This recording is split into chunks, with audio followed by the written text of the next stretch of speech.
This video was brought to you by Brilliant. As you might have noticed, the war isn't going well for Putin. Having just abandoned Kherson, the Russian army recently suffered significant losses around Bakhmut in Donbass, and their logistics operation in the south is under serious strain. In reaction to the Russian army's shortcomings, Russian nationalists have once again started calling for escalation. And in the past week or so, there have even been rumours that Putin is about to declare a general mobilization. So in this video, we're going to take a look at those rumours and try and figure out whether Putin might actually go all out and declare a general mobilization.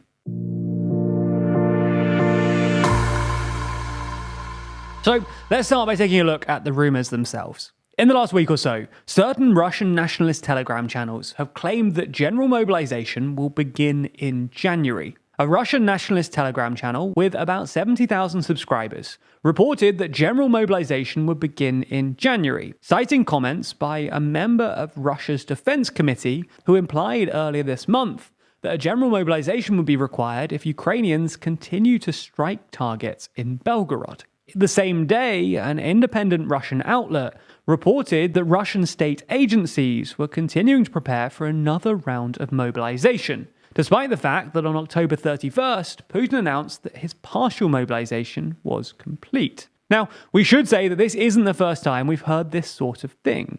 The first murmurings of a general mobilization came all the way back in early March, when the State Duma passed a law mandating men of fighting age to appear at a military commissioner's office without receiving a conscription notice from regional authorities. There was similar speculation in May before Putin's victory parade speech, and again in September before the partial mobilization. Nonetheless, just because it hasn't happened in the past doesn't mean that it won't happen in the future. So let's run through 3 reasons why Putin might go for a general mobilization, and then 3 reasons why he might not. And at the end, you can make up your mind and tell us in the comments which you think the most likely outcome is.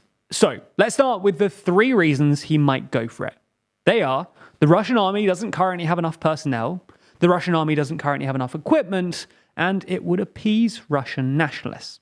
Let's start with the first one: personnel. Despite the recent partial mobilization, which was supposed to recruit another 300,000 troops to the estimated 1.7 million who were already in Ukraine, the Russian army is still being overpowered on the battlefield. While no one knows quite how many Russians have died so far, US intelligence puts it at over 100,000, and the Russian army is looking truly exhausted.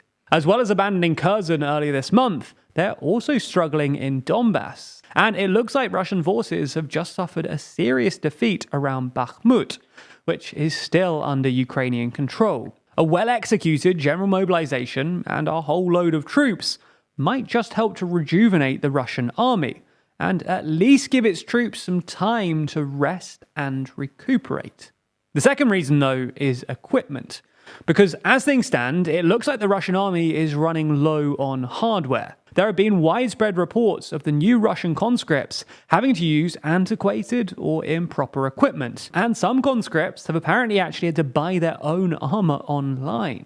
On top of that, it looks like the Russians might be running low on missiles, which is why they haven't engaged in the continuous bombing campaign of Ukrainian infrastructure that they once did, and why they're apparently relying on Iranian-made drones and North Korean rockets. A general mobilization, which would probably involve telling Russian manufacturers to stop making whatever they're currently making and instead make Russian-caliber missiles and other military hardware, might go some way to solving this problem. The third and final reason, though, is that a general mobilization would appease Russian nationalists. While it might not go down too well with your average Russian, a general mobilization would at least appease the more hawkish Russian nationalists, who arguably pose the greatest political threat to Putin at the moment. That's because Russian nationalists and hardliners, including people like Kadyov and Yevgeny Prigozhin, have been calling for an escalation in response to Ukraine's successes in the battlefield.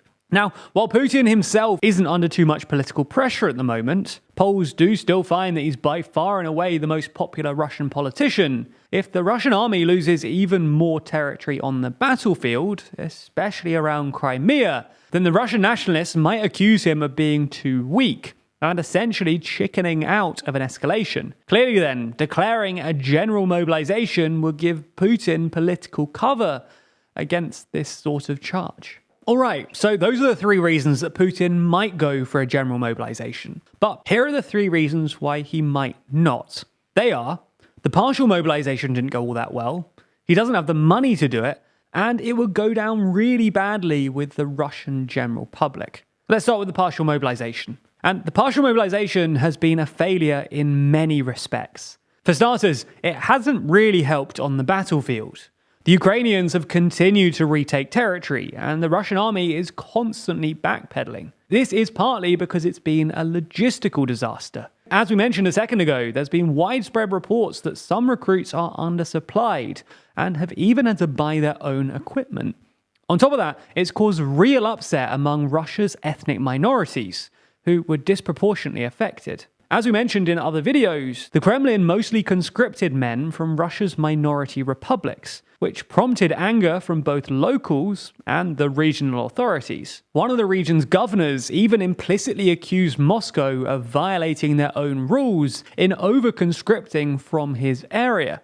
And it became such an issue that Putin even made a rare public apology for it in late September. You get the idea then. If the Russian state didn't have the logistical capacity to pull off a partial mobilization, which hasn't even helped on the battlefield, and has mainly just upset regional authorities with histories of separatism, then who's to say that a general mobilization would go any better? Add to that the second reason he might not. They just don't have any money. A general mobilization would be exceptionally costly, and while it originally fared surprisingly well, the Russian economy is struggling at the moment. Thanks in part to the falling prices of oil and gas, Russia's revenues are falling fast, which is, in turn, shrinking Putin's budget surplus. And just last week, Russia's economy officially entered a recession with a 4% contraction. And the Kremlin apparently knows this, which is why in their latest budget, they only increased military spending by about 40%, to the equivalent of 4.5% of GDP. Given that the partial mobilization increased troop numbers by about 25% all on its own, this means that spending per soldier is barely increasing. And it's not the sort of numbers you'd expect to see if Putin was really planning for a general mobilization. You get the idea. Russia don't have the fiscal space for a general mobilization, and the most recent budget essentially confirms this. Which leads us on to the third and final reason. The Russian public just won't have it. While polling does show that the Russian public still overwhelmingly support both Putin and their so-called special military operation, they were less enthusiastic about the partial mobilization. So it's reasonable to expect that they'll be even less keen on a general mobilization, not least because the political impact of the partial mobilization was mitigated by the fact that it disproportionately targeted politically unimportant ethnic groups, but also because one of the things that's made Putin most popular with the Russian public is his intention to move away from mass conscription towards a professional contracted army. In fact, it was one of Putin's very first policies he introduced when he came to power in the early 2000s, and he's reiterated his intention to move away from conscription multiple times over the years since. In fact, in 2016, the number of contracted soldiers overtook the number of draftees for the first time, and before Ukraine, the Russian army was about 2/3 contracted troops. Obviously then, a general mobilization would be unpopular in and of itself, but it would also be a direct violation of an implicit contract between Putin and the Russian people, that as long as he stays in power, he'll keep them away from the front lines. So those are the reasons on either side of the argument. These factors could see Putin put off from a mobilization, but they might lead him to realize that this is his only realistic shot at a victory. Ultimately though, this is a live issue, so we're just going to have to watch and see it play out. And if that hurts your head, then you should check out Brilliant's course on infinity. As a child, I always used to say that the very concept of infinity hurt my mind. And having now taken the course, at least I understand infinity now. But if I'm honest, it does still bother me. It's not just maths either. There's interactive courses on physics, computer science, and a whole variety of STEM topics. Plus, there's some incredibly fun content from your favourite YouTubers too, like Kurzgesagt and a brand new course from our Nebula friends over at Real Engineering. So finish off the year by bettering yourself with Brilliant, where you'll find thousands of incredible courses where you'll learn by doing, as well as discovering whole new ways of thinking.